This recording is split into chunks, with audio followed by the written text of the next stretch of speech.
I remember the first time I listened to the song. It was close to midnight, and I had just left a small party at a friend's house. There were about 6 or 7 of us, but by then most were drunk. Being myself, completely sober, I decided it was time to head home, just around 10 minutes by foot. As I walked through the cold, dark streets, I listened to the song I Am Nothing with my earphones. At that moment I realized just how incredible this band was. Their music felt like exactly what I've been searching for. A dark, emotional sound that resonated with everything I was holding inside. It mirrored the pain and sadness I was going through during that time in my life. In this video I'll share my thoughts on each Katatonia album and dive into their overall discography. So buckle up, hit that subscribe button if you haven't already, and let's get started.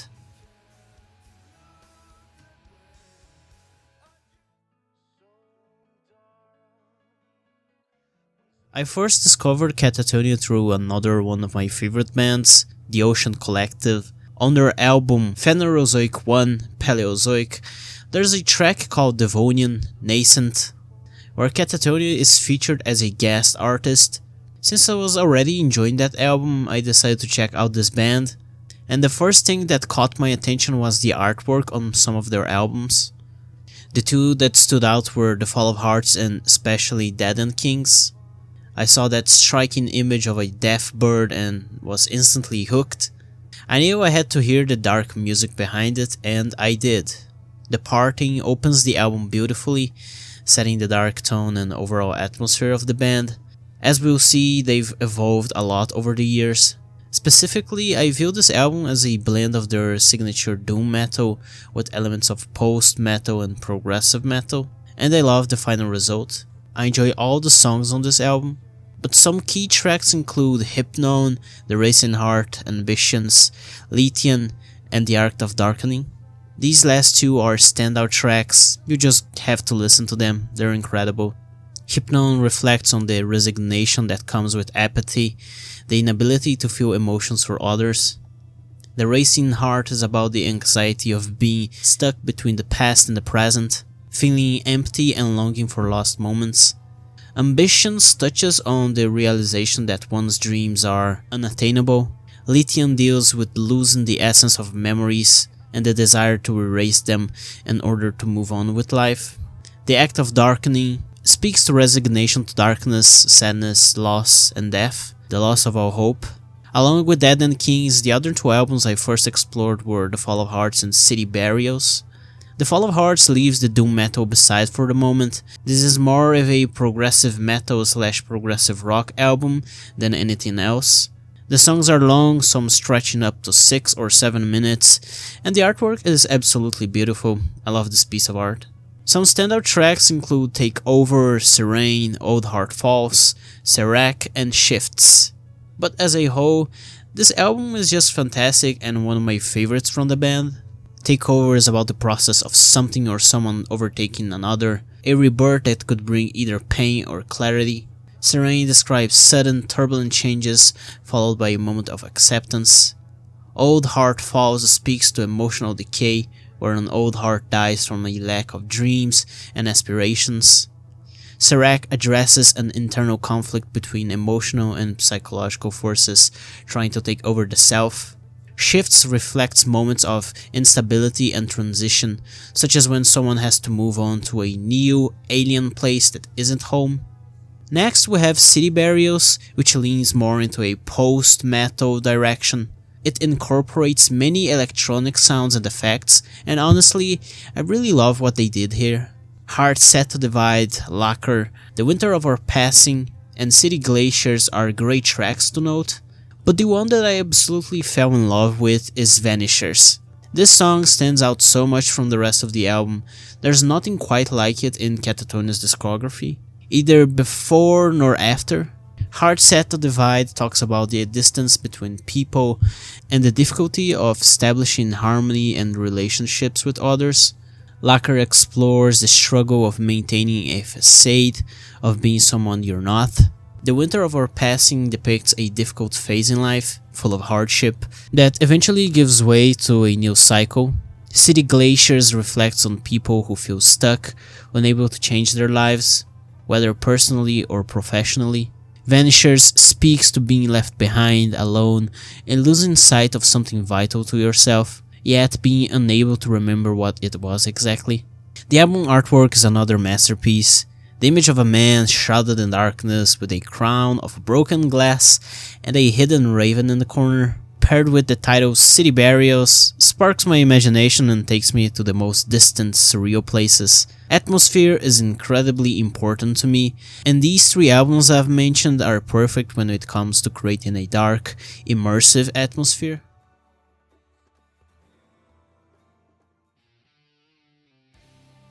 When it comes to the band's most popular works, they're not bad either. If you ever listened to Katatonia but didn't consider yourself a fan, it was probably because of their most well-known release, The Great Cold Distance. Still their most popular work, this album focuses more on themes of alienation and personal struggles.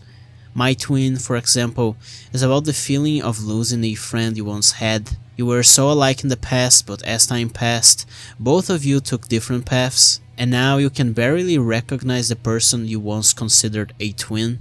Other notable tracks on this album include Leaders, Deliberation, and Journey Through Pressure, but the ones I love the most are only available on the anniversary edition of the album: The Solvent Bonds and Code Against the Code, both previously unreleased songs from their prior album, Viva Emptiness. Leaders discusses the desire some people have for power over others, wanting to lead or control them. Deliberation is about the endless cycle of painful reflection. Journey Through Pressure describes going through the toughest or most challenging period of one's life. The Solvent Bonds explores the painful dissolution of one's strong connections between people. Code Against the Code talks about oppressive, contradictory laws that one is forced to obey.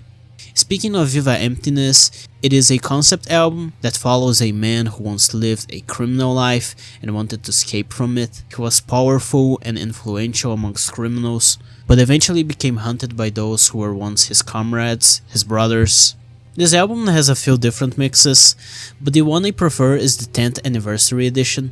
The sound is much cleaner and the instruments come across much better.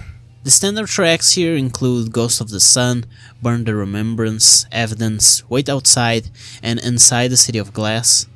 The last track, Inside the City of Glass, is a perfect closing song for this concept album. While Viva Emptiness is not a bad release, much like The Great Cold Distance, I feel the atmosphere doesn't quite hit the exact point I was hoping for, if you know what I mean. Ghost of the Sun is about the existential emptiness one feels when battling the ghosts of the past. Burn the Remembrance is about trying to fight back against the traumatic experiences that haunt you.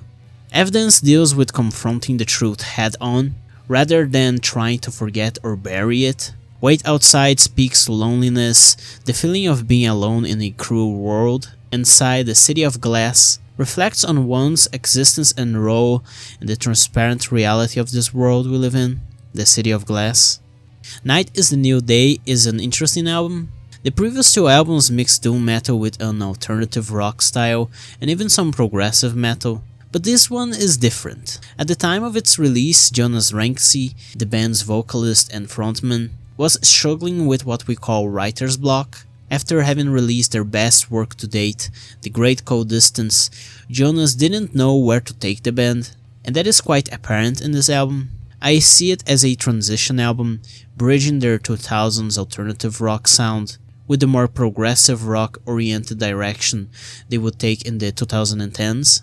Aside from the cool artwork, the standout tracks on Night is the New Day include The Longest Year, Departer, which has a very different vocal style compared to Katatonia's usual sound, Ashen, and Soul Heart, which closes the album on a very melancholic note. The Longest Year speaks to the never-ending pain that seems to linger indefinitely. Departer addresses the pain of being separated from loved ones. Ashen reflects on the emptiness that comes with emotional burnout, the loss of hope, like ashes in one's life. Soul Heart is about emotional exhaustion and the feeling of losing something special.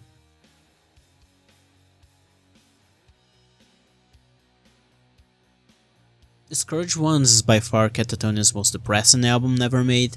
The mixing leaves the instruments feeling somewhat crusty or muffled, but not in a way that diminishes the quality of the music. Instead, it enhances the atmosphere, making it even more impactful. Many of the songs here are memorable, such as Eye Break, Dead House, Cold Ways, Gone, and Saw You Drown.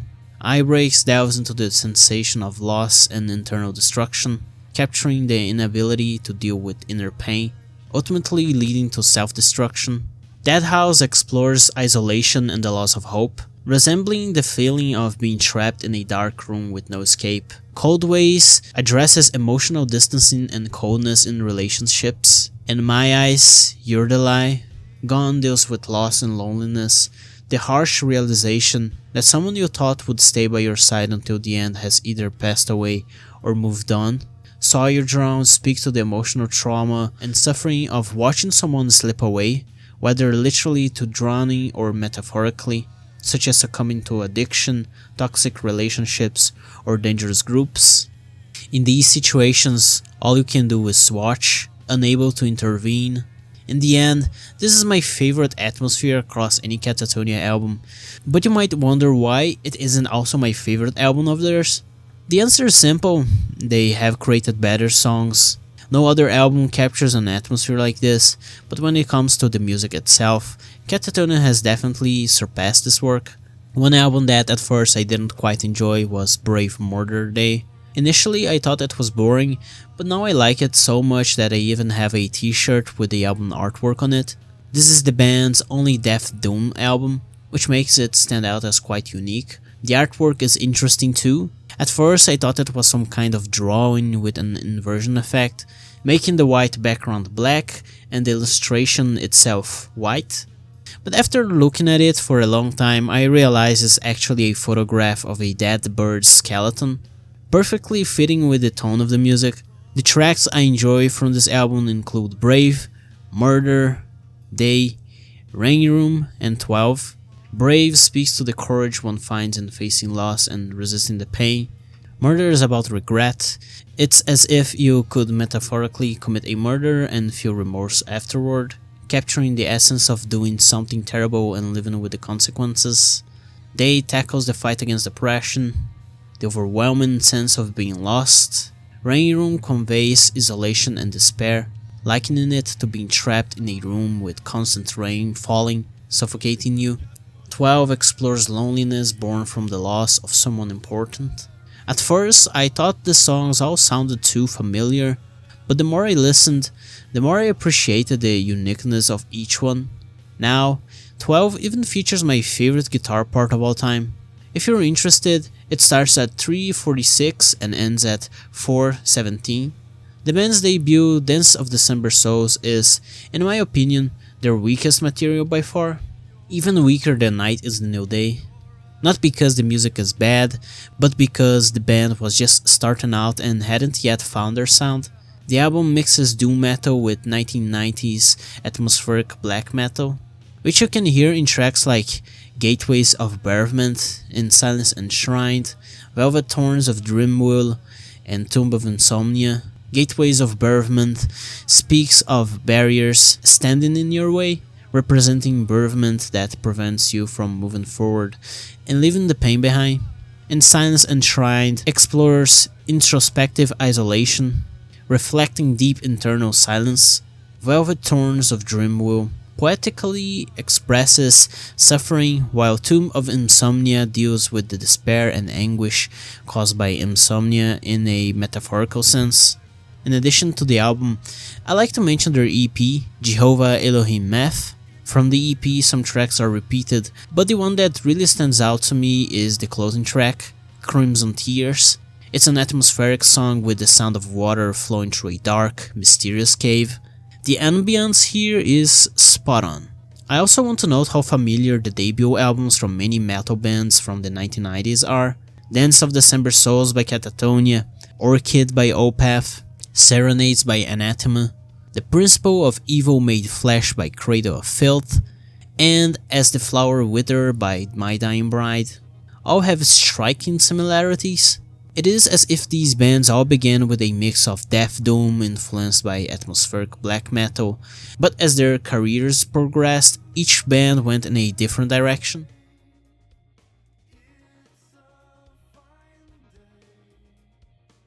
As I stated at the very beginning of this video, the album that made me realize that Katatonia was the band I had been searching for was Tonight's Decision.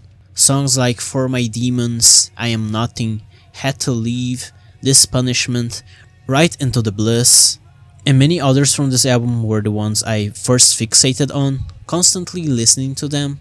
For My Demons explores the struggles one faces with internal issues and self-sabotage.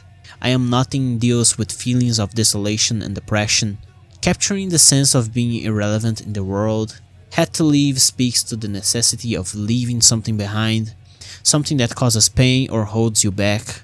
This Punishment is about the self-punishment a person might inflict upon themselves for past wrongdoings, as if using it as an excuse for self-harm. Right Into the Bliss represents emotionally giving in, accepting a wretched reality, and letting things unfold as they are. Once this album was my favorite from the band's entire discography, but as my opinion evolved and my tastes changed, it shifted to something else. Nevertheless, Tonight's Decision remains extremely depressing, and I love all the songs here. At the time I had discovered the band, I was going through the most difficult period in my life. The years between 14 and 19 were pure hell, and I don't miss them one bit. Life moves on, some wounds become scars, and some scars fade away, but others remain there forever. Nowadays, my favorite album by the band is definitely Last Fair Deal Gone Down. If I remember correctly, I wasn't very interested in listening to this album at first. I left it for last, thinking it wouldn't be memorable, but man, was I wrong. In this case, I'm considering the deluxe edition, which includes 4 bonus tracks not present on the standard version. The artwork says it all. The best songs here are definitely Dispossession, Chrome, We Must Bury You, Tear Gas, Passing Bird, Sweet Nurse, and Help Me Disappear. But honestly, every single song on this album is strong and deserves its rightful recognition. Dispossession captures the feeling of losing something essential. Chrome addresses alienation and disillusionment, searching for something more in life. We Must Bury You metaphorically speaks to burying old painful memories. Tear Gas conveys the emotional suffering caused by someone you love, who shouldn't be treating you so terribly. Passing Bird reflects on the passing of time and the loss of opportunities in life, symbolized by the bird and the song. Sweet Nurse talks about emotional dependency on someone, which in some cases can cause more harm than good. Help Me Disappear expresses the desire to escape from the pain that life brings. I feel like this album has a very similar sound to that of 2000's Evanescence and Linkin Park.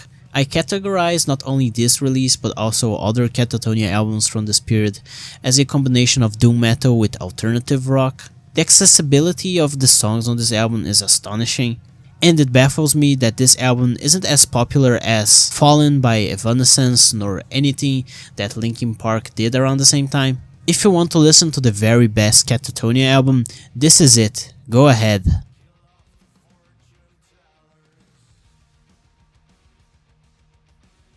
In 2023, the band released Sky Void of Stars. Just going to say it, the best album of the year, if you want to know what I think. I love the artwork. Just look at this disgusting dirty alley. It feels like something out of a dystopian future, with rain pouring down and ravens everywhere. Out of Katatonia's entire discography, 9 albums feature some depiction of ravens or crows on their artwork, and I love that a lot. If I had to pick the coolest looking birds alive, they would be ravens. The songs that stand out here are Austerity, Colossal Shade, Birds, Drab Moon, and H.U. All great songs, just as the rest of the album is great. Austerity speaks to the emotional exhaustion caused by the difficulty of establishing human connections in the modern world we live in. Colossal Shade talks about a massive shadow over the world, representing suffering or sadness that no one can avoid. Birds is about the search for a reason to live. looking for meaning in a world that often feels empty. Drab Moon describes how the world can seem devoid of color and vibrance when you're too deep into sadness and despair. Atrium explores the feeling of being trapped, stuck in a closed space, unable to reach others, even if you tried. As you can see, if it hasn't been clear by this point, Katatonia is a band that evolves with time. Their crusty death doom sound from the 1990s was relevant at the time. Their 2000s alternative rock was as well, just as their 2010s progressive rock direction, which other bands like Opeth also explored. And now in the 2020s, Katatonia has shifted their sound once more into a more post-metal direction. They've gone full into the post-metal genre, and they really like that. The songs present in this most recent album address issues relevant to many people. I once heard a man describe Katatonia as depressing music about a depressing world. He was completely right. This world we live in is obscure and depressing, and Katatonia is the most relevant band when it comes to reflecting those issues we are facing.